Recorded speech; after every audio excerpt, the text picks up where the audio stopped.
3, 2, 1.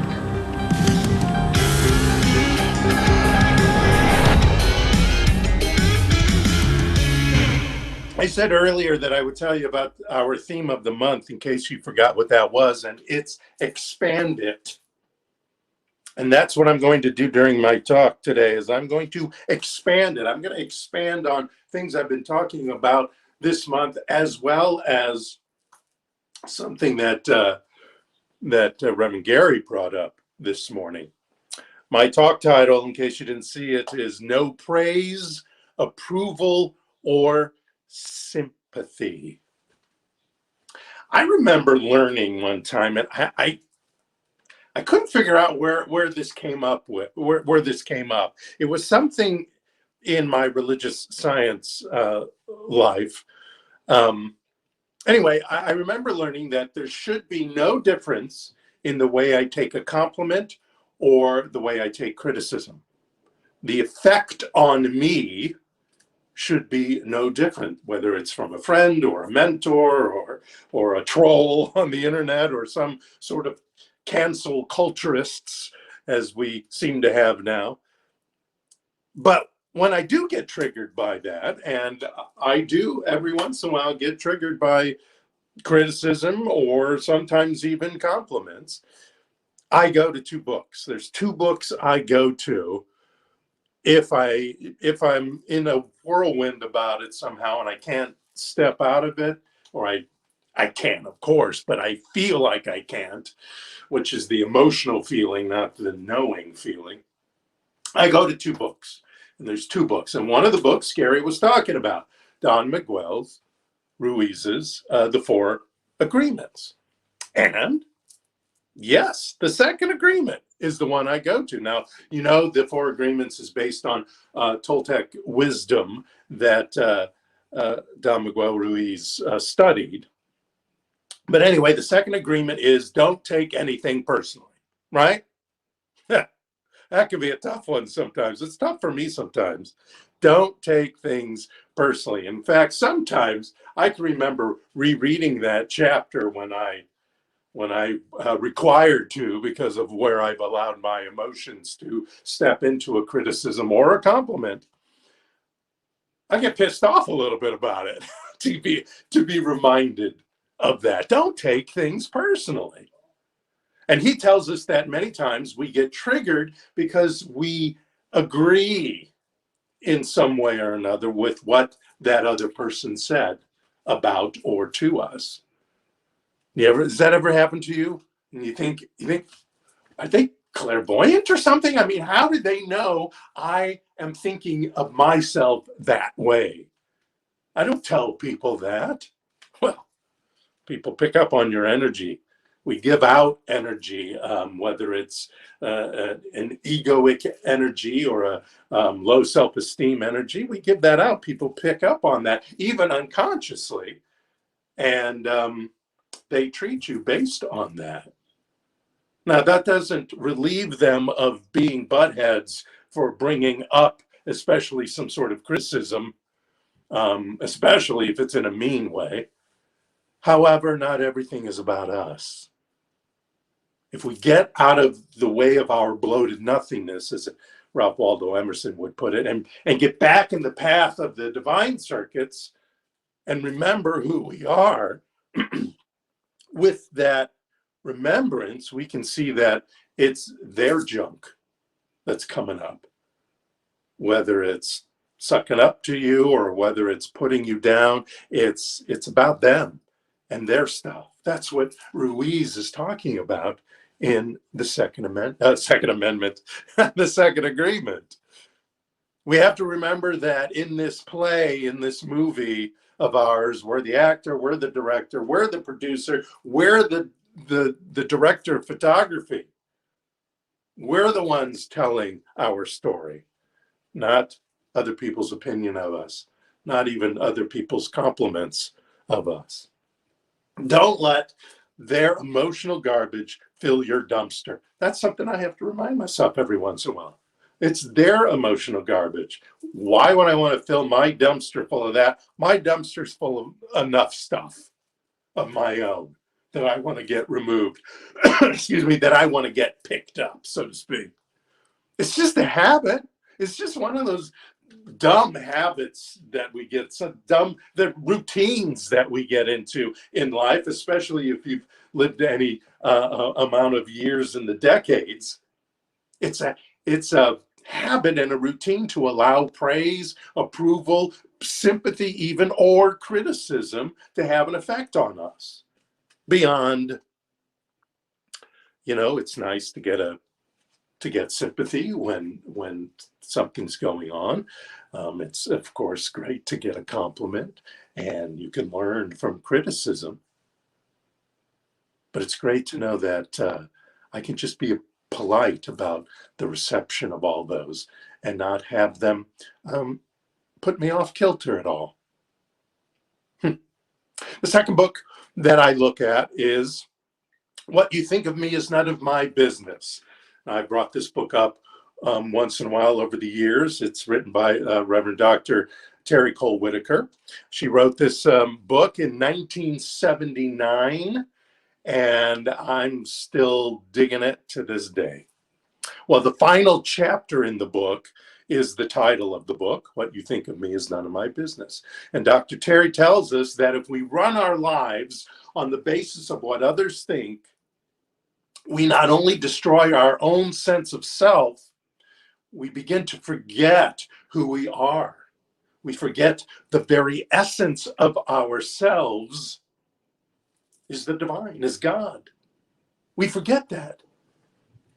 And so, and not in an ego sort of way, as far as edging God out and, I'm better than you kind of stuff. Not in that way. Just in a way that we're not remembering that we represent, that we express in this unique, unlike anybody else, no matter if they're related to you or in the same profession as you or anything else. We are unique, expressing God right here, right now. She also says if we live our lives or focus our energy to pleasing others, we just start chipping away at ourselves.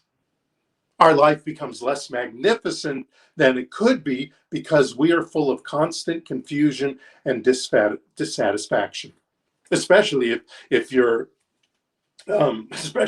online and you get trolls or people who are throwing their criticism and opinions, and a lot of times if it's a troll, it's in a mean way at you, and you start accepting that and you start embodying that opinion, that judgment. You start losing yourself. It just starts chipping away at you to the point that if you don't get off that social media or unfriend them or any of that other stuff you can do as a tool in Twitter, et cetera, it starts chipping away at you. And it's not that we want to ignore people or not listen to what they're saying. There's a lot of learning in them there hills of opinions and recommendations and criticisms and praise. There's something to learn from that. In fact, Tom McGwell reminds us others are reflecting their junk on me, so I don't need to step into the guilt, shame, or blame. Even though I may learn something from what they say, which could be turn them off, unfriend them, or whatever, or, here's the hand, as they say, because they're reflecting their junk on me. I don't need to step into guilt or shame or blame or any of that low self-esteem stuff, because I know it's not about me. They're talking a reflection of what's going on in their lives at me.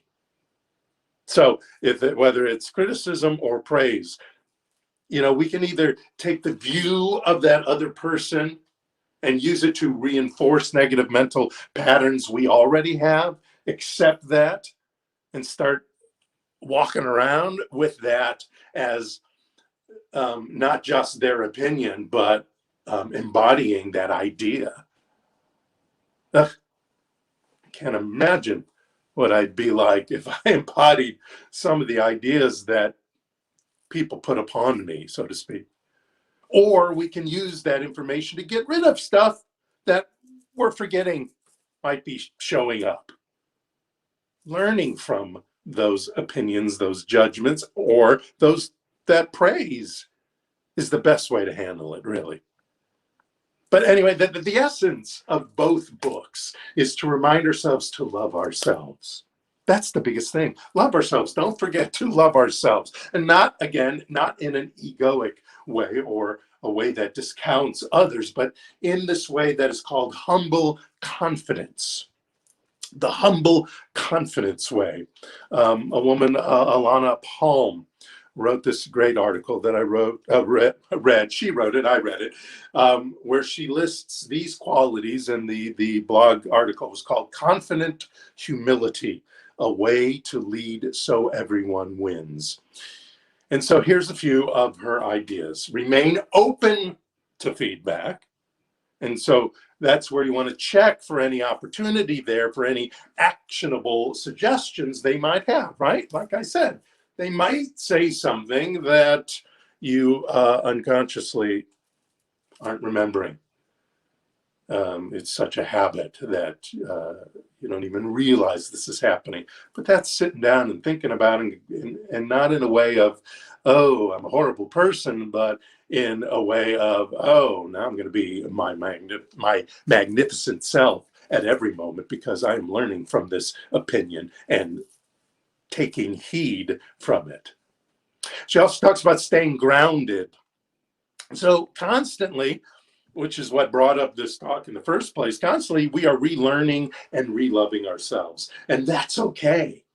We want to relearn and re-love ourselves every day, in fact, reestablishing that conscious contact and communion with the universal power, whether it's using the affirmative incantations or any of your spiritual practices.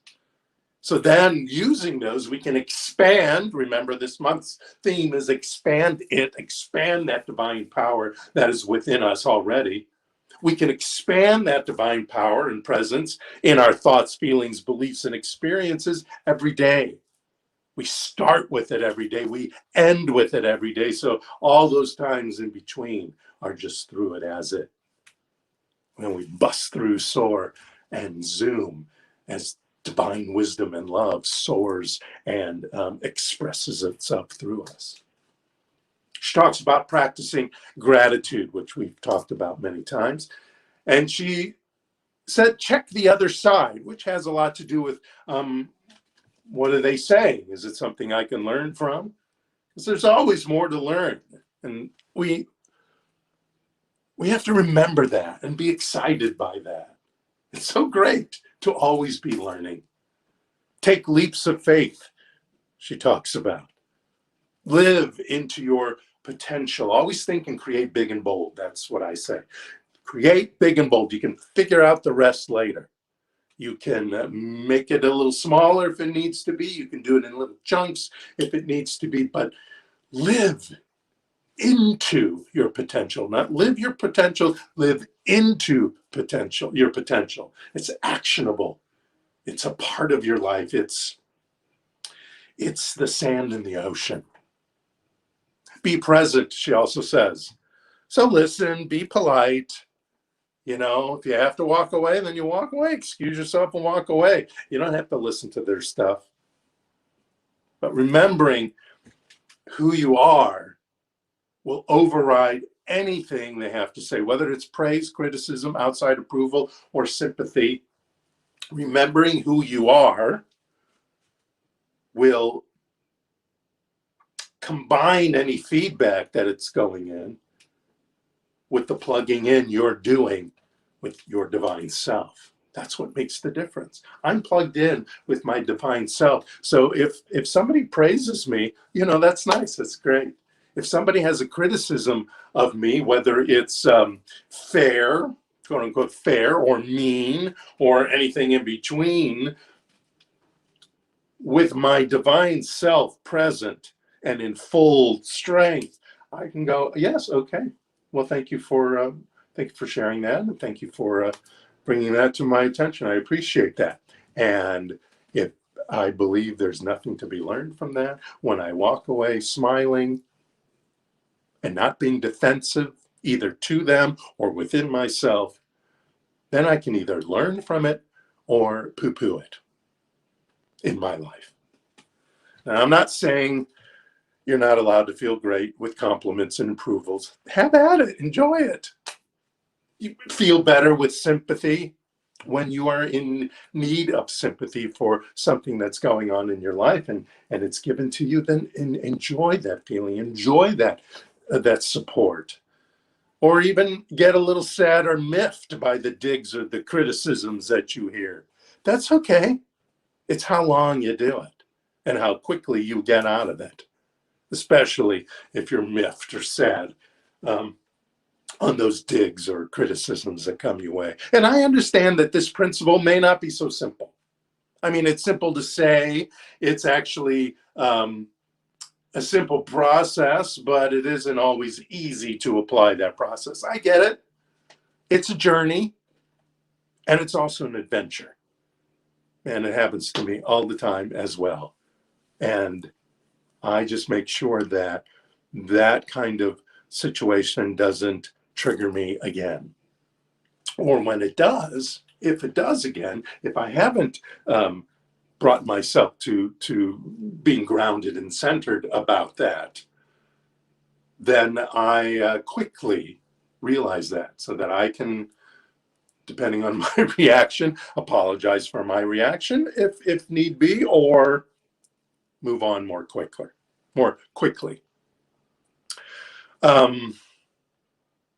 We all get up in the morning. I want to make sure I brought this up. We all get up in the morning. We get out of bed. We have a little tinkle. We experience the affirmative incantation, of course, for the week. We brush our teeth. We comb our hair, or hairs, for those who have multiple hairs. We put on our clothes. We have some food, etc., etc. But we also put our personality on. We put our act on for the day. And then we go out and play our role. And we get to decide what that role shall be.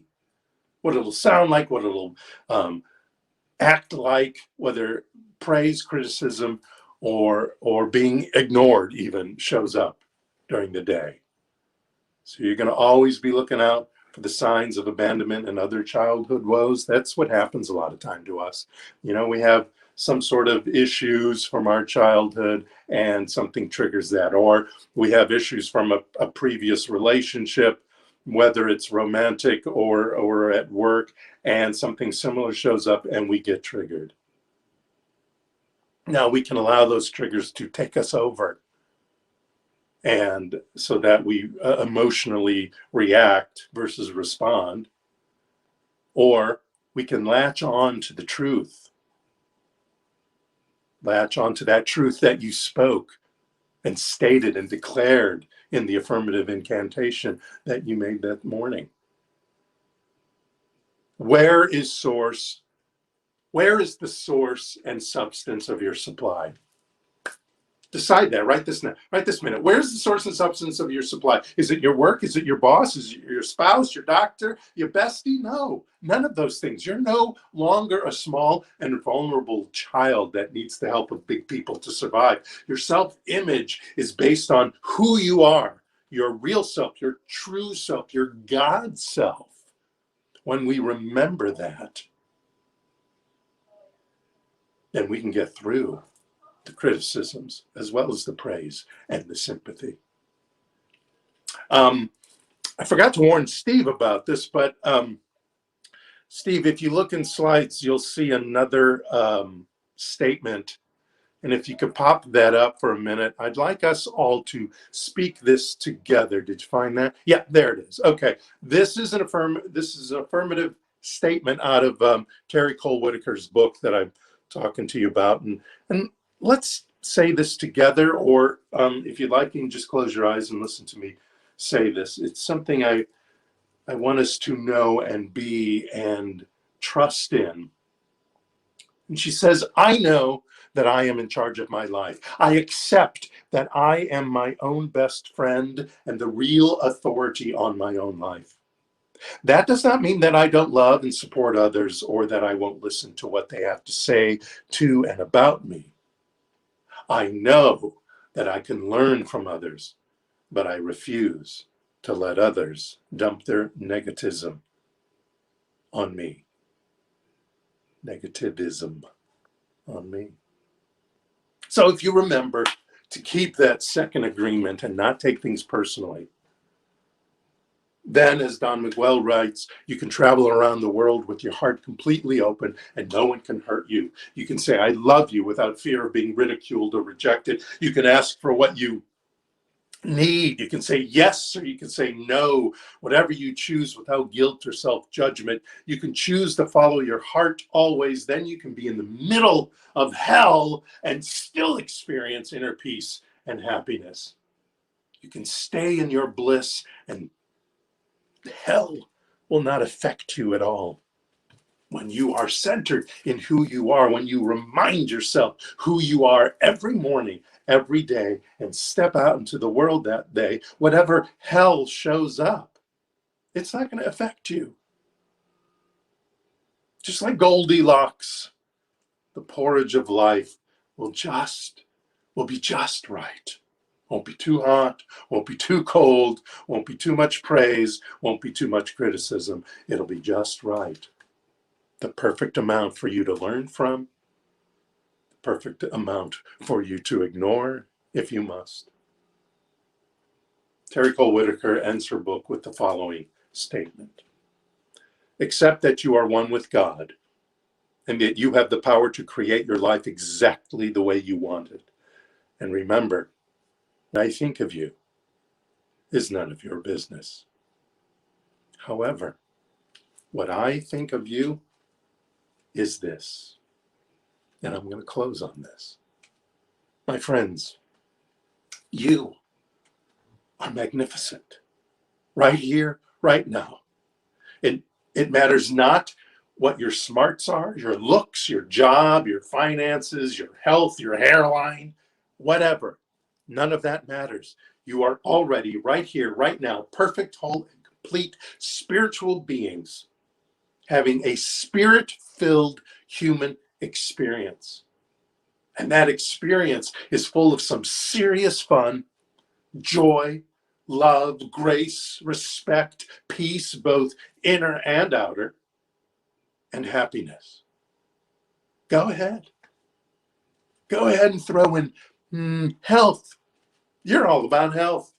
You're all about wealth, whatever that means to you. You're all about succulent, creative expression. That's who you are. That's what you are. And you can have as much of that serious fun, joy, love, grace, respect, peace, inner and outer, happiness, good health, wealth, succulent creative expression as you have the consciousness of having. And you get to decide how much consciousness you're going to have on those great things in your life. So that no matter what anyone else says to you or about you, I want you to remember that. And I want you to expect no less in your life. Thank you so much. Namaste.